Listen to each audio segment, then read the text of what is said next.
Hello from Vancouver. So if this is your first time joining us, this is the live office hours for the School of Sweet Georgia. We come here every month on the last Thursday of every month at 10 o'clock Pacific Standard Time. And I'm here to help answer any questions, provide updates about things that have been going on inside the school, and help you sort of find interesting things that have been happening inside the school. Today, I'm going to be talking a lot about the spinning study group that's coming up and all sorts of things. But basically what happens is with this live stream is happening live, but it's on an unlisted sort of video link. And so you're seeing this if you are a member of the school. And so then you get the opportunity to ask questions or participate in the chat and all these kinds of things. And yeah, nice to see you guys. So if you are not a member and you're seeing this after the fact, it will be available on YouTube later on if you want to watch this at a later time. We also archive all of these videos inside the school as well. Welcome. Thank you guys so much for being here. Now, one thing I do want to mention is we have some housekeeping things that I need to mention to you. So we recently have been making some updates and some changes. We do this every year around this time, just before September. We're doing a whole back to school promo right now. So right now you can get an all access membership for the quarterly or the annual subscriptions for a good discount. And you use the code back to school 2021, I believe it is.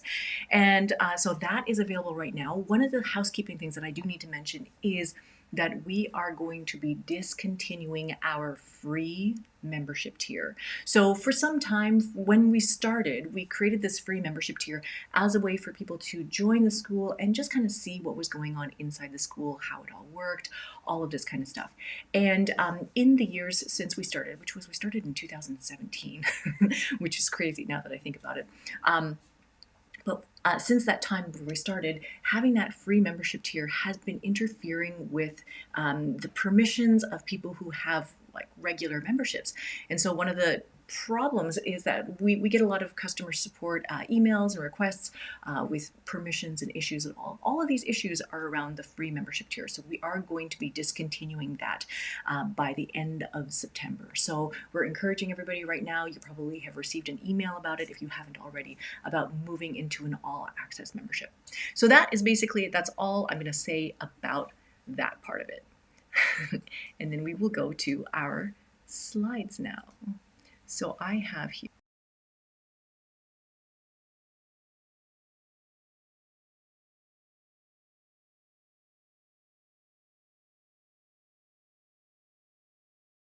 I'm going to share a little bit about progress log, even though my progress is very little right now. I'm going to tell you about that.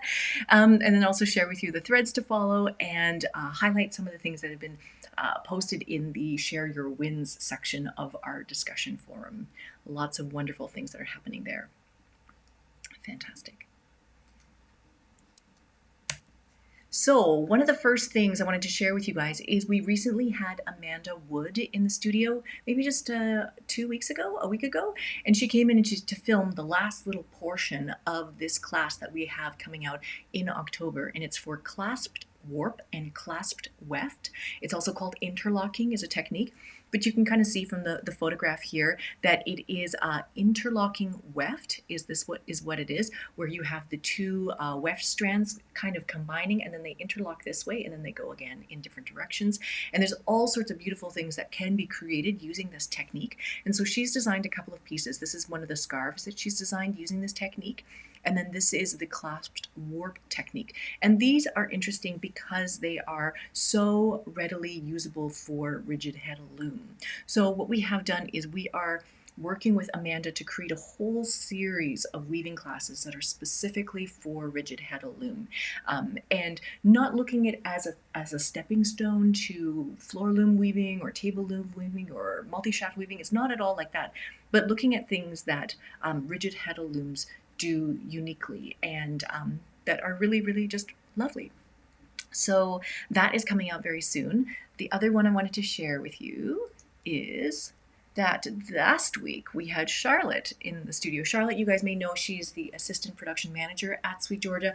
She's like a hardcore, super fast knitter, super fast crocheter.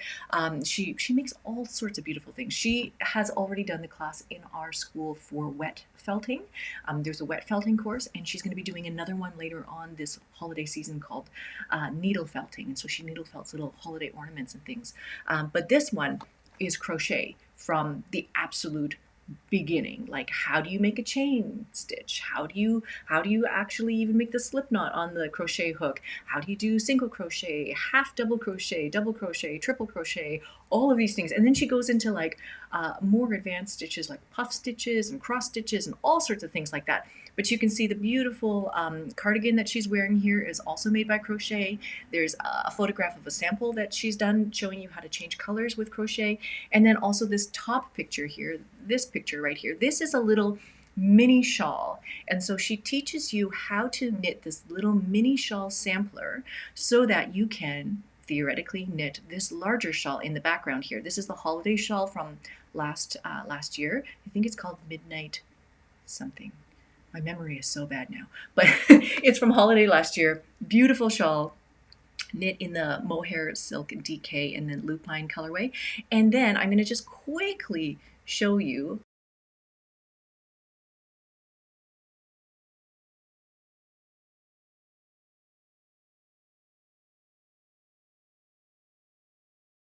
techniques that Charlotte's teaching in this crochet basics class, where you're just learning these fundamental stitches. She just combines them in a way where you could knit, or you could crochet this lovely lace shawl.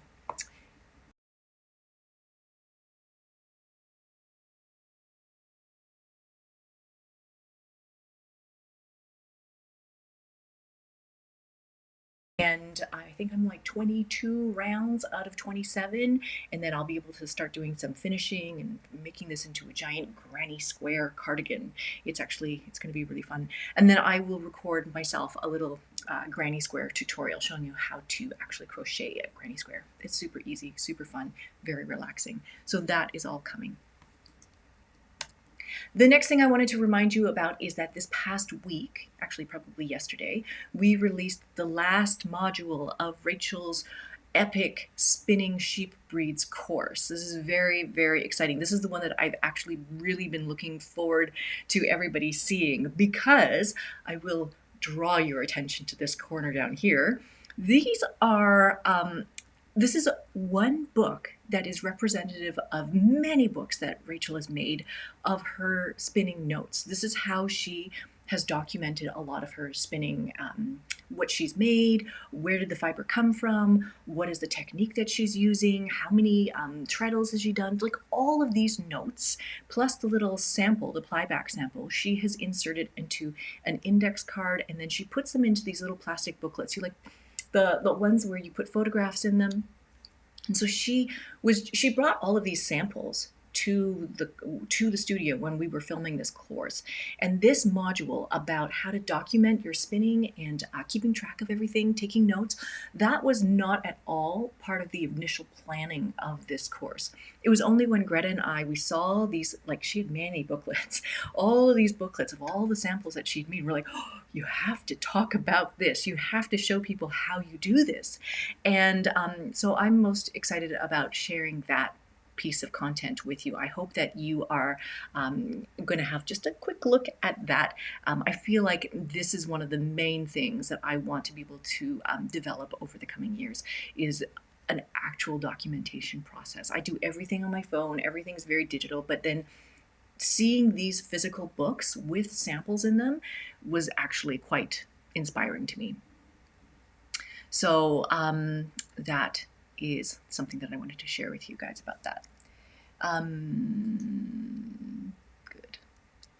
The next one is Kim McKenna has taught a class for us, and we've filmed it. It's being edited right now. Actually, it's all done being edited. It's going to be coming out September 8th. So very, very soon, at the very beginning of September.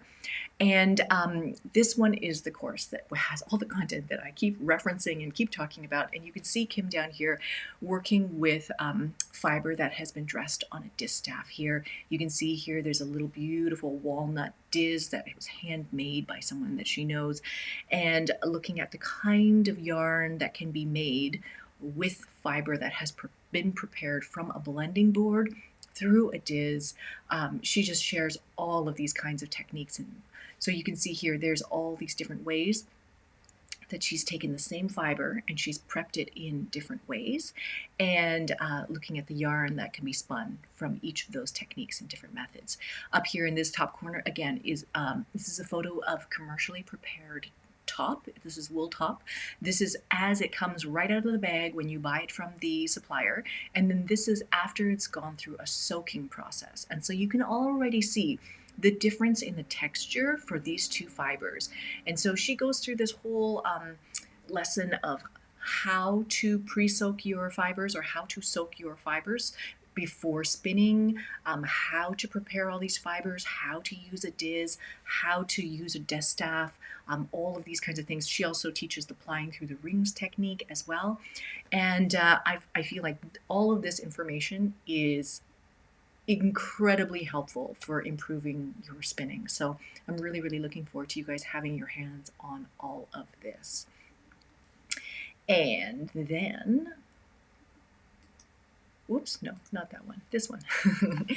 So then the course that's going to come out after that one is going to be my course, which we filmed back in February, and we're editing it now. It's just been such a busy year getting everything out and making sure that everything's coming out at the right time and things like that. So this course, I hope I remember what we did. But yes, back in February, we filmed a course about spinning with color. And so taking something that's like, you know, hand-painted fiber braid, and knowing how to break it up, knowing what to do with it, knowing how colors will mix and combine and all of those kinds of things. And how do we keep colors separate? How do we mix colors and use that optical mixing to our advantage? All of those kinds of things. That is all coming out at the end of September. I think right now it's scheduled for September 22nd. And so that's when that content will come out as well. Fantastic. So I do want to answer a question here, because I think Elena was asking, I have to ask right off, even though I'm a paying member, how is that change going to affect the various craft-along groups on the forum? It doesn't change the craft-along groups. So if you are an all-access member, you get access to everything. So you get access to the MCAL forum, the Mystery Knit-Along, you get access to all the spinning group, the natural dye study group, all the study group forums, all of those knit-alongs, spin-alongs, all of those kinds of things in the forums are accessible to anybody who is an all-access member right now. So I hope that answers your question. Fantastic. Great. So the next thing I wanted to share with you is just a review of all of the community events that are happening in the school, because there's more and more things happening all the time. And so you guys know that our spinning study group is beginning on September the 1st. So you can see that here, September 1st it starts, and it goes for many, many, many, many weeks. The first lesson, or the first little bit of guidance for the spinning study group, is coming out on that Wednesday, September the 1st. And then after that, it's going to come out every Thursday. So that's when all of those little chunks of data are going to come out, every Thursday. We also currently have our Mystery Knit-Along, which is happening. I know I saw Robin in the chat earlier, and she is knitting on her MCAL right now. And she just hosted, together with Ruth, a cast-on party this past week to help cast on for this Mystery Knit-Along. But you can see the clues come out every Tuesday. It is not too late to join. If you want to join the Mystery Knit-Along at any point in time, you can just hop in and do that as well. Robin, she leads a knitting meetup on Tuesdays, every other Tuesday. So the first and third Tuesday at 10 o'clock in the morning. Charlotte hosts a knit night on Thursday evenings, so the second and fourth Thursday. And Vicky hosts the spinning and weaving meetup, and that is on the third Saturday of every month. Now, one thing that we are adding, because we are doing this spinning study group, is that we're adding one spinning study group meetup together with Vicky and Greta, and that's going to be happening on Saturday the 4th of September at 12 noon.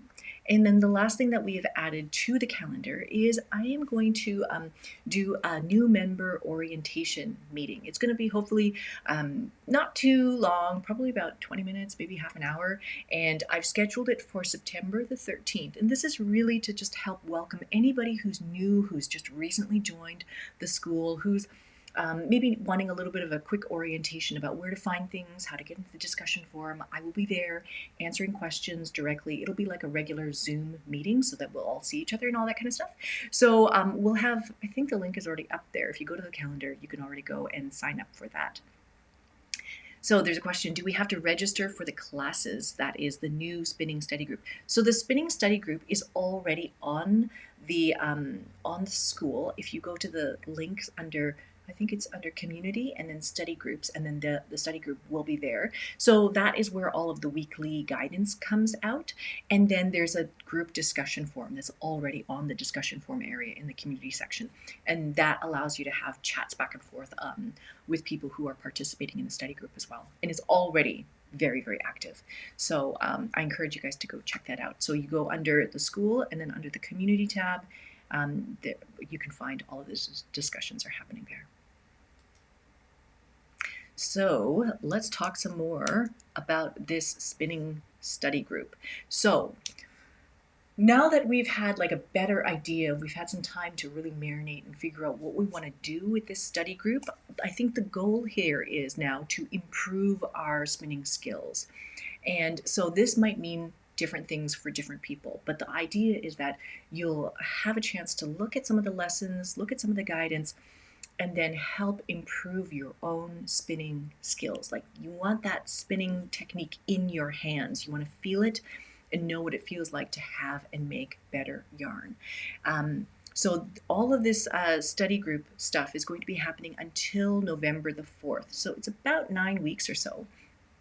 I want to remind everybody that all skill levels are welcome. So I've been getting a lot of messages about like, oh, I just started spinning. Is it applicable to me? Can I join?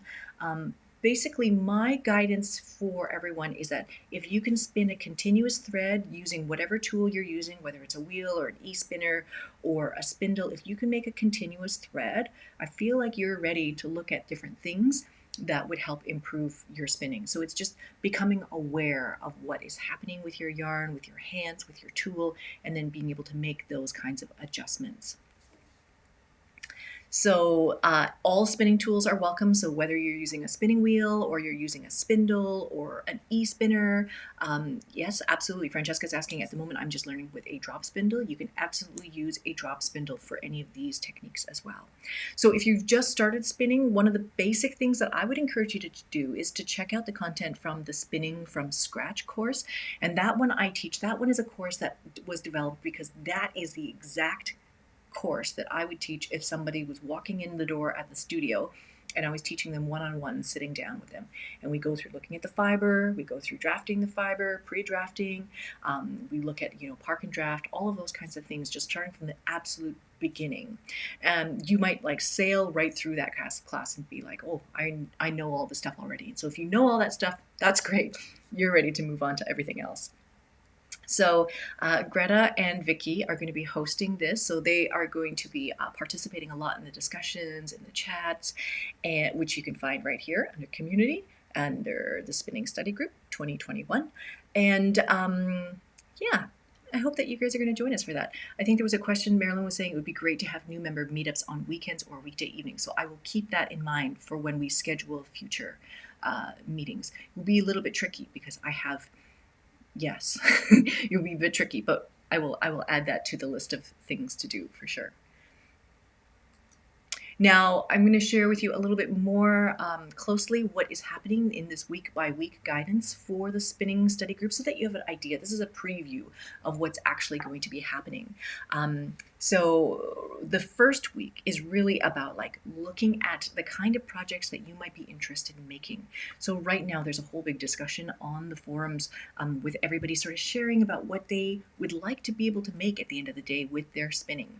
So I know that for myself, I had just finished making this night shift. No, this is the shift. This is the shift cowl. And the shift cowl got me inspired to think that I might be able to make the night shift, which is kind of like a much bigger version of this. It's a shawl version. This is a cowl version. So I'm talking about how I'm going to make this larger shawl project. That's the end goal for me.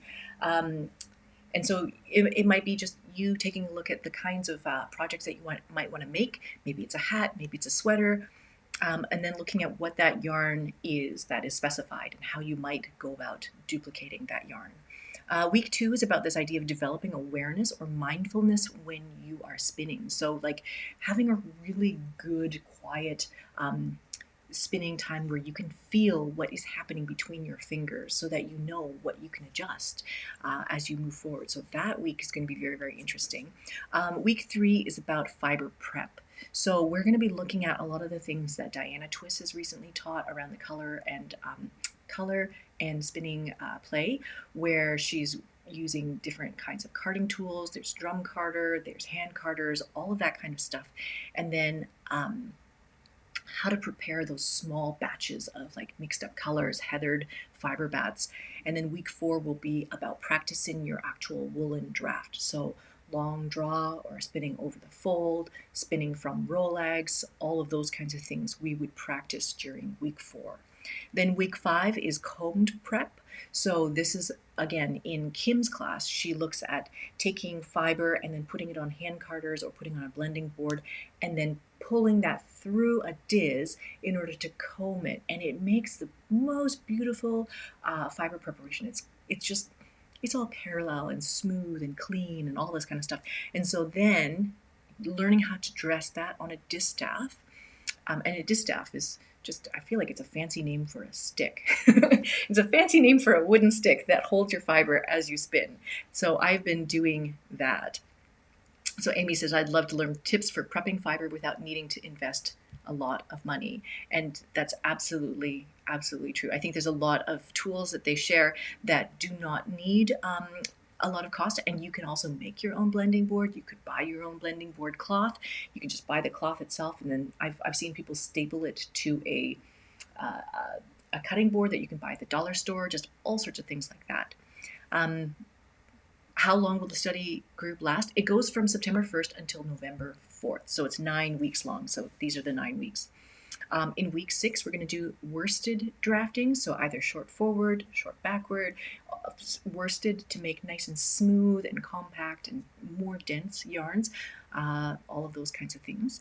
And then week 7, really want you guys to have the practice of rewinding your singles so that way you can ply from the beginning end of your yarn and then plying through the rings. So these 2 techniques I feel like have really helped make my yarn a lot more consistent. It's made the twist a lot better. Just all sorts of things have really helped improve my spinning. And finally, week 8, finishing your yarn samples, and there's different ways of finishing your yarns. And then week 8 is basically when you would start spinning for your project. So after going through all those weeks of taking your fiber and trying a little bit with a woolen technique and then trying a little bit with a worsted technique, then you get a sort of a view of what all these different techniques would do for the kind of fiber that you're working with. And then from there, then you can make decisions about what you actually want to spin in order to get the yarn that you want. Yes, so Ens Briggs is asking, do you think someone can be a credible spinner without wanting to do all the fiber prep, wanting to prep my own fiber? I understand the process, but I don't imagine actually doing it. So this is actually something that I think Sarah Lamb had brought up many years ago. I think I had heard her say this. She is a spinner. She spins and then she uses all of her handspun yarn for weaving. And so she was spinning 2 hours every morning in order to make enough yardage so that she could weave all of her own projects from it. And she'd said a long time ago that she'd given up fiber prep because there's only so much time in the day. And if you're going to focus on the spinning part of it, then maybe you give up other parts of it. But this is very individual. It's obviously very pick and choose which part you enjoy doing and which part you want to spend time doing. But absolutely, you can start from raw fleece, which is what we're going to also be learning how to do. You could start from commercial comb top. There's a wide breadth of learning that can happen. I always attribute everything to food and cooking. And so you can think like, I can cook with tomatoes and be chopping tomatoes and using tomatoes in my cooking, but I could also be going out of my way to find like heirloom tomatoes. I could also be going out of my way to learning how to grow my own heirloom tomatoes in my own garden. Like, how far along that process do you want to go? All depends on your interest level and how much time you have, I guess, right? So that is that for the spinning study group. And so I hope that you guys will join for the kickoff September 4th. Now, I'm going to share with you my personal goals for the spinning study group. So we're all going to hopefully go into the study group knowing sort of what we want to make at the end of the day. So like I said, I was going to make that night shift. I was going to follow that goal. So that's my product goal, right? So that's what I want to have at the end of the day. I want to be able to make yarn for that product.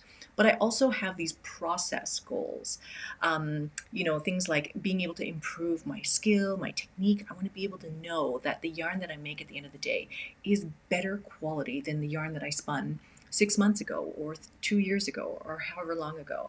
And so for this night shift shawl, it requires 6 skeins of yarn. The 6 skeins of yarn are supposed to be 3-ply. They're approximately DK to worsted weight. It looks like each of these skeins is about 50 grams each, and it's about 150 yards per skein. So that is roughly what we're going with. This is about a DK weight. My goal is to spin much more lofty yarns, but still have them really smooth, like worsted, but not like compressed and tight and compact and dense yarns, but like worsted but lofty.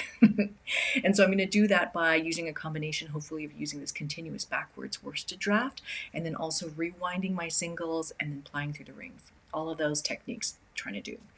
And then I am going to look at taking hand-painted fiber that I am previewing for you guys right now. We're actually going to be releasing all of these colorways here. 1, 2, 3, 4, 5, and there's one that's missing, 6. There's going to be 6 brand new colorways that are going to come out in mid-September. So you can kind of see some of them here. There's 1, and there's 2. But all of these I am hoping to put into my shawl. So this one is Lighthouse. This one is Tanzanite. This one is Gemstones. This one doesn't have a name yet, but I'm spinning this at home right now. So all of these 6 different colorways, I was going to spin into 6 different skeins of yarn. But each of these braids is 100 grams, so I don't actually need to use all of it. So I'm going to just show you a couple of different ideas that I have here. And then the last thing is that I want to develop a documentation system for my spinning. So I do want to make some form of notes. I don't make any notes about anything anymore. And it was really interesting, like when you hear Kim's class, she'll talk about how she doesn't really take a ton of notes. She doesn't store a lot of books or notebooks full of spinning documentation, because she said that her spinning is different. The yarn that she spun 3 years ago is different than the yarn that she can spin now. And so because it's a constantly changing, her skill is constantly evolving and changing, it doesn't necessarily make sense to make notes and store them forever and ever and ever. So you want to make notes for the project that you're currently working on, because that's when they're relevant. But at the same time, it would also be interesting to have a record, a historical record of things that you were able to do from before. So in any case, I want to develop some sort of a system, some sort of a hybrid system, some sort of a system where I can use a lot of the digital things that I like to use, but then also be able to keep them in a physical form that I can look at as well. So I'm going to just share with you very quickly what I'm thinking about, because we have these braids of color, right? And so I have something like this. This is 100 grams. I don't need 100 grams in order to make a skein for the night shift. I only need half of this. And so you can kind of see like how it's all painted. It's painted in chunks. So there's like, it's like been painted this way. There's a chunk.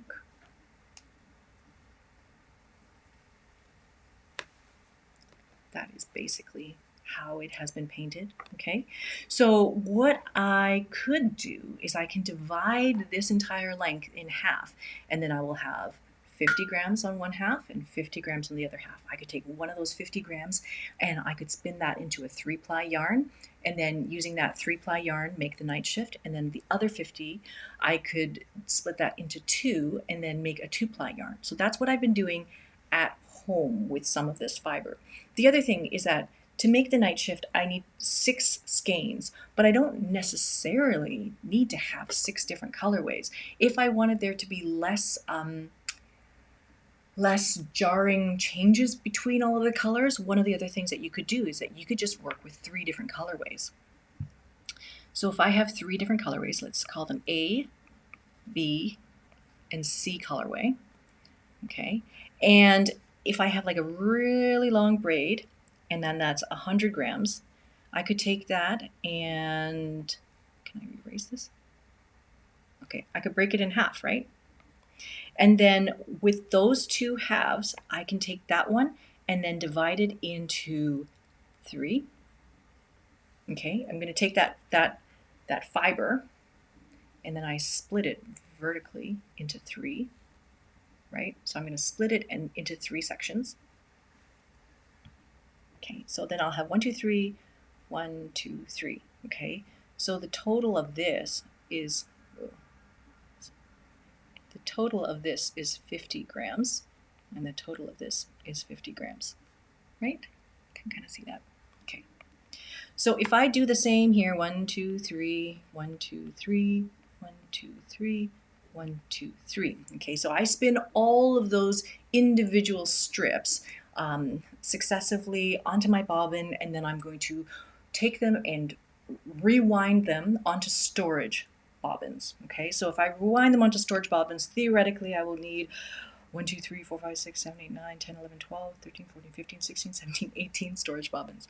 I could probably do this in batches, so I don't necessarily need all 18 at the same time. But when I go back and I go and combine all of these different plies into different yarns, what I could do is I could do ply together A, and then I could do A, B, and then I could do B, and then B, C, and then C, A. And so here I'm basically combo plying some yarns together. So I'm taking 2 plies from the A colorway, 1 ply from the B colorway, and combining those together to make some sort of a mix. It's going to make just a different kind of colorway. And so it's kind of a halfway in between these two. And again, here, this is going to be sort of a combo plied, and this is going to be combo plied, and this is combo plied. And then these ones are basically plied with themselves. So with just 3 braids that are 100 grams each, I could make enough for a night shift shawl. And I wouldn't need to buy 6 colors. That's another option that you could take if you want to use fewer colorways. And so Spriggs is asking, is that particular software you're using to demonstrate? This is just my iPad, and the app is called Good Notes, and I use this to keep all my notes in here, my bullet journal notes in here. So that's kind of what I'm planning with this project. I could spin all 6 of them. I think what I'm actually going to do is I'm going to spin all 6, but I'm going to divide them in half. 1 half will become 3-ply yarn, 1 half will become 2-ply yarn, and then I can make a whole bunch of random things. Further along on this progress log, this is the blanket that I actually just finished weaving yesterday. This is a blanket that has been on the loom for some time now. It is going to be part of a course that's called Weaving Twills on 4 Shafts or something like that. We haven't totally finalized the name of the course, but it's going to be something to do with weaving twill on 4 shafts. We're going to be weaving gamps in there, and from that gamp we elaborate and create a larger project. So this is one of the projects that's come out of that twill gamp project. So this is basically rose path threading, and then it is using broken twill treadling. And in order to get this color shift that's happening, I'm using a sock blank that has been dyed as a gradient, and it's that colorway Lighthouse. You will recognize this colorway. It's the same colorway that we used in another one of the hand-woven color classes for the faux ECAT class, and I did a whole bunch of scarves using this Lighthouse colorway. And I just wanted to see it used in a different way and see all the different permutations that this color can go through. So in any case, I used 2 sock blanks. So the colors go sort of from pink to purple to orange. And then I use another sock blank in the reverse direction and go from orange to purple back to pink. So it should be symmetrical at the end of the day when this blanket finally comes off the loom. So this blanket number 2 is done. I just have to weave off the rest to make blanket number 3.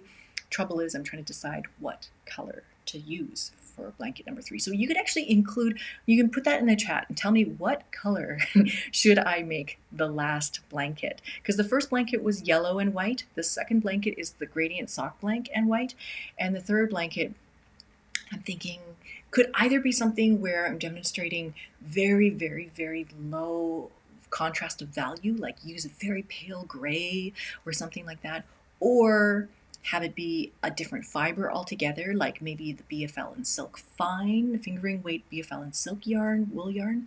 So just thinking about what to make for this last blanket. But once this is done, which it will be probably before the end of the month, then this class is going to be coming out in October as well. And then if you're thinking ahead, looking ahead, further ahead, after the spinning study group is done this fall, the winter we're going to devote to doing a weaving study group. And so helping people get started with the idea of weaving twills and weaving 4-shaft twill. So that is what is coming next. The next thing is, oh, look at this beautiful photo of all these bobbins, like gradient bobbins. I love these.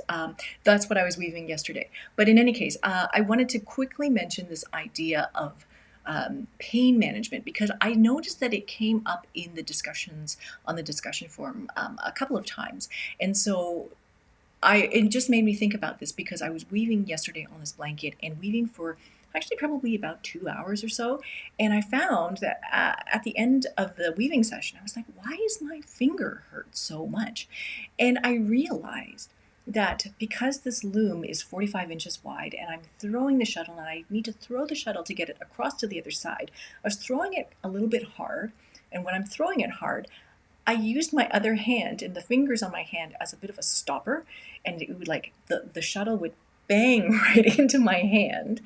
And then I use that as a stopper, and then I reach in and I pull out the shuttle out of the shed. And so stopping to become really mindful of what I was doing, I was like, oh, that's why I'm hurting my hand, because I'm literally throwing something right into it the whole time. So after realizing that, I changed how I was catching the shuttle, and I would catch from underneath. So the shuttle would come through the shed and I would just put my hand this way to catch the shuttle from underneath, as opposed to like making it bang into my hand and then catching it, but going this way. And so that, just changing the position of my hand, really, really helped with avoiding any pain during weaving and catching the shuttle and all that kind of stuff. The other thing that has been going on for me for years now is actually I get a lot of numbness and a lot of tingling when I'm crocheting or knitting for a long period of time. And it's actually gotten to the point where I can't knit for probably more than 5 or 10 minutes without my arms going numb and tingly, and I have to shake out my hands, and then I actually really have to just stop. So I'm going to be reading Carson Demmer's book about the ergonomics of knitting, but yeah, this has like just been an ongoing issue where I cannot knit for probably longer than about 10 minutes at a time now. And I've heard of this happening to other people as well, but a lot of it is just need to do stretching and yoga every single day. So there's that. And then the other thing is I read a lot about people having pain in their hand while they are spinning. So again, related back to the spinning idea is that you want to make sure that you're not pinching, because you're going to damage the joint here. You're going to cause inflammation in your thumb. You're going to cause inflammation in your hands if you're like just compressing and pulling and squeezing too much. I find now when I spin, there's no there's no pinching at all. There's no pressure, there's no compression, and it's actually very, very relaxing. So now in all this time that I can't be knitting, I have been doing a ton of spinning every evening because it doesn't cause the same kind of issues. So all of these things just is a reminder to everybody to just be patient with yourself. I think a lot of these experiences and damaging your body comes from the desire to, do these things for longer, do the activities for longer, do a lot more, like accomplish more. Um, and just doing too much too fast, it can be really hard on your body, right? So Robin's saying my shoulders hurt if I do more than an hour at my table loom. So yeah, I mean, it could be maybe the position of the loom, the height of the loom relative to your shoulders. Maybe it has to be a little bit lower down. Maybe you stand up while you work your table loom. All sorts of different things might be in play, but it's just a reminder to stop and take a break, and then just be really mindful and listen to your body and make sure that you stop when you need to stop when you need a break.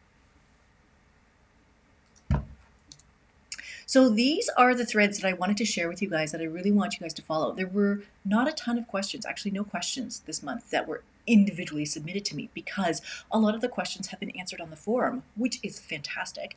And so much conversation is happening over there. I wanted to highlight a few really good threads for you. So obviously the Quiet Bay MCAL that's happening right now, the Mystery Knit Along, is very, very active. So if you're doing the Mystery Knit Along, I encourage you to go check that out.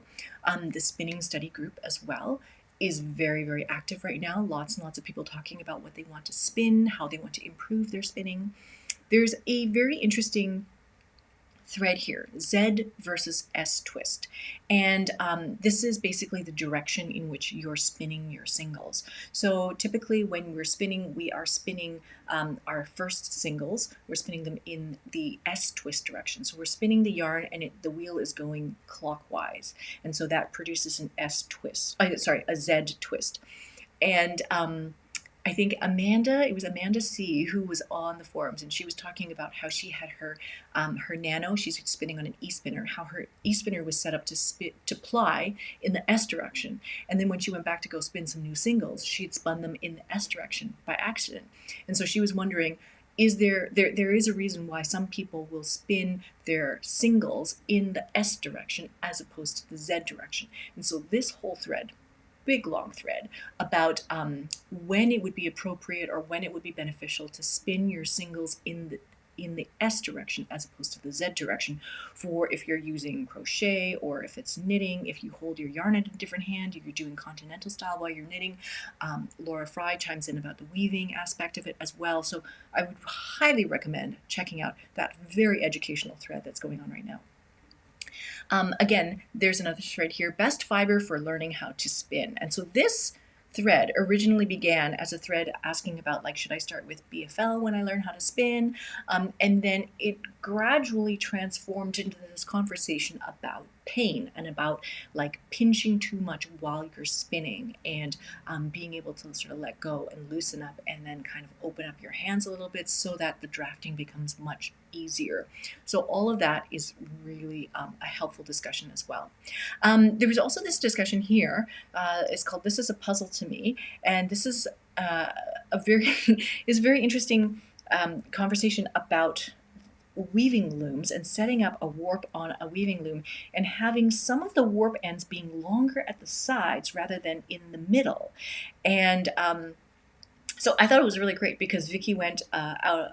She drew a whole diagram of how the warp threads are going onto the loom and why they might be at an angle and all sorts of things like that. So I just encourage you to go check that one out if you're doing any weaving and learning how to warp your loom.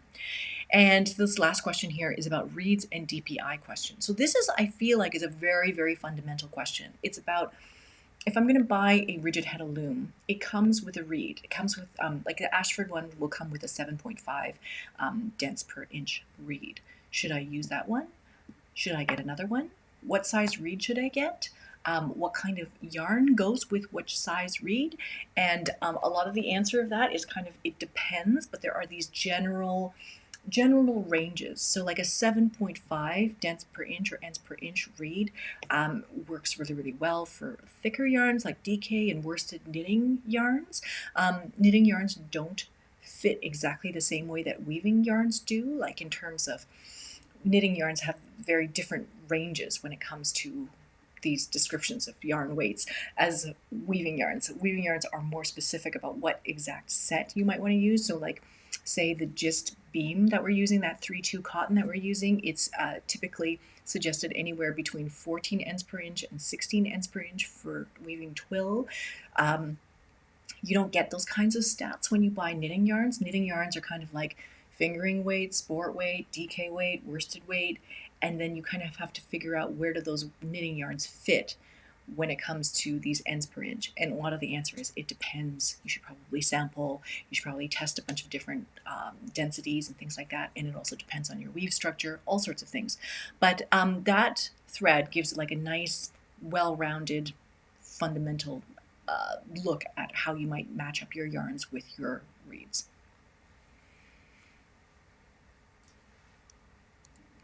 And then finally, I want to share some of the things that have been posted in the forums, things that you guys have made that are really amazing, really want to just highlight and draw people's attention to them, because there's a lot of activity on the forums and sometimes it's hard to see what everybody is making. But I wanted to show you guys this amazing photo by Antje. And so she has finished the Color and Fiber Play course by Diana Twiss. And in that course, we're looking at blending different colors together for that optical blending, either blending with a drum carder or blending with hand cards. And so in this case, she used 3 primary colors. So she's got the blue here, and the yellow here, and red here. And then with each one of these, she blended them with white and black and gray, so to form different shadings of each. So you can see this is the red combined with black, this is red combined with white, this is red combined with gray, and so on and so on. And then she's also mixing and blending between the colors. So this is between the red and the blue together to make this purple, the yellow and the orange to make this color, and so on and so on. And so she's got purples here, more purples, more percentages.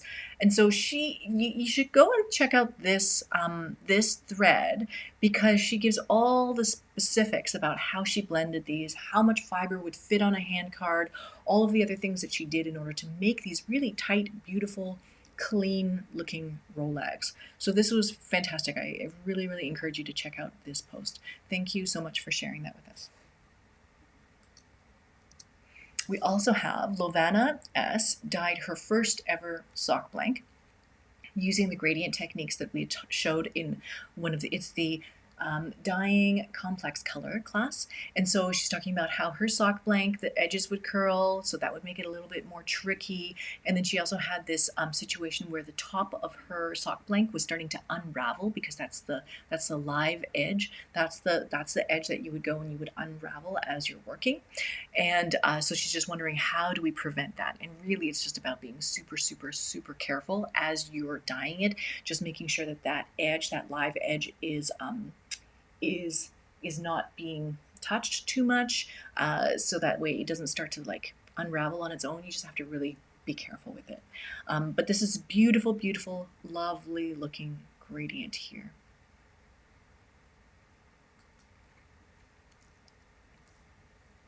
This is fiber that has been dyed, is Polworth top that's been dyed by Kelly H. And this was sort of came out of the whole natural dye study group section.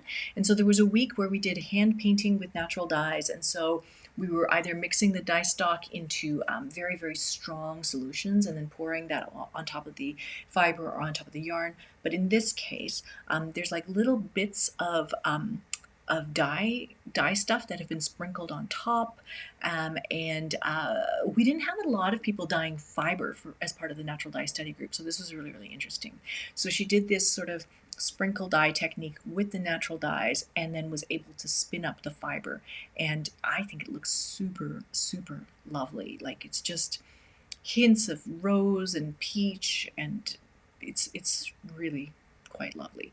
So yeah, please do check that out as well. She said she painted this with natural dyes, madder, and cochineal. Also added water to the leftover extract and poured it through a cheesecloth, I guess to strain out a lot of the material if there's like madder dye stuff in there. And then this is on Polworth combed top. We also have here, we've been talking about natural dye gardens. If you guys haven't seen, we had that recent class by Caitlin French where she taught us how to grow our own natural dye garden. And so this one is by Carol T. This is her actual garden, and that whole pile of yellow flowers is Dyer's chamomile. And then she said a few days after that photo was taken, she cut down all of the stems, and then she made a yellow dye from about 500 grams, or it's about a pound of flower heads, and she used them fresh. And she dyed her own alpaca from her own animals and spun this. And so this is like the most local yarn that you can possibly make. It's alpaca fiber from your own alpacas, and then color from your own garden, and then spun by your own hand. Really quite amazing. So I really wanted to share this with all of you guys. Have a look, go check out the comments. Just, it's awesome. Congratulations on that. And then this one, this is Amanda B's sweater. She mentioned this at the very, very start of the year, because when we were talking about Make 9, making things for Make 9 this year, one of the things that she's making is she's making a ton of things for her husband. And so this is a sweater that she, okay, she designed the sweater from scratch using one of her husband's store-bought sweaters as a template. So she designed the pattern for the sweater. Then she carded 4 different colors of merino together using 2 passes on a drum carder. And then she took all the fiber that she'd blended together, and it blended together so beautifully. And then she spun a 3-ply yarn with this. And then she said that the blending was so consistent that she didn't even have to alternate skeins while knitting. And you could see the sweater is beautiful. It's perfect. Just like the design of it, the fit, the color, the spinning, the blending, it's awesome. So congratulations, Amanda. This was really, really unbelievably inspiring. Really beautiful. These ones are Amanda C. She is doing a ton of dyeing and learning how to spin and things like that. And so you can see here, she's taken her her Swift and she's winding mini skeins in the kitchen. And then also she's dyeing using gel gel food coloring. It's icing dyes. It's like dyes that you would use for making cake icing. And so these dyes, these gel food coloring dyes, are very, very, very intense to begin with. So these are going to be much more dense than the drops food coloring that you can get, but you can also use them in a similar way to acid dyes. So she's making a whole bunch of these different samples, trying to create a dye notebook using gel icing dyes. And there's also another one from her, because Amanda's also learning how to spin. So she said this is her first hand-spun yarn. We always like to celebrate people's first hand-spun yarn. It's first hand-spun yarn using drop spindle and the Nano, the electric eel wheel Nano. This is an e-spinner. And so she said they're still lumpy and bumpy and under-twisted and plied, but still very proud of them. And learned a lot, and super psyched to knit swatches to hang on my wall. And so these were dyed with food coloring dyes. Then she took some of her hand spun, that was like white hand spun, and then she popped them in a tray and cooked them in sort of this hand painted low water immersion format with food coloring dyes as well. And so you can go and check out the link here and see if that will all work and see how she's done all of this. There's so many more pictures. Yeah, Monique is having a question. Are gel icing dyes color fast? Hard to say. I don't know. I have not done a ton of dyeing with food coloring, and so I don't know how color fast they would be. I know that the reason why we dye with the acid dyes that we do is because they are designed to be very color fast. So I'm not sure about that. And I've never tried dyeing yarn with hair dye. I wonder. I wonder, because it's a protein fiber, just like our hair. Hair dye is not color fast. Yeah, I guess depending on what you get, sometimes it would wash out after a couple of weeks.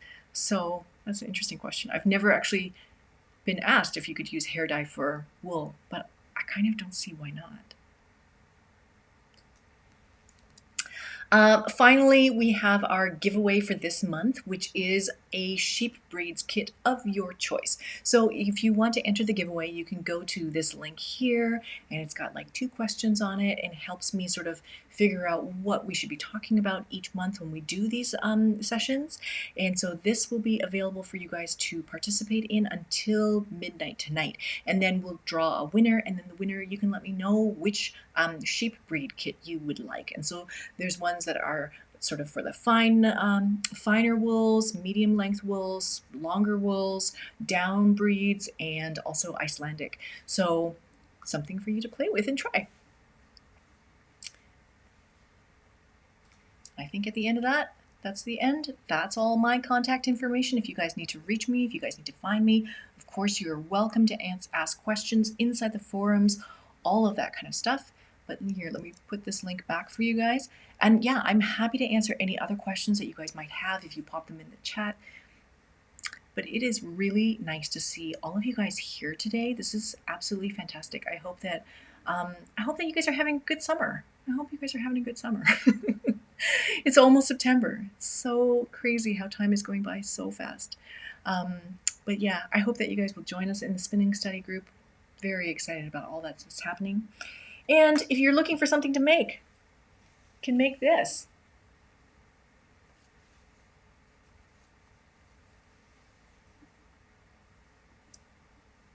Fantastic. Thank you guys so much for being here. I will see you guys next month in the next one. Or if you're new here, you can join me for the new member orientation meeting, September 13th. Thank you guys so much for being here. I'll see you guys soon. All right. Bye.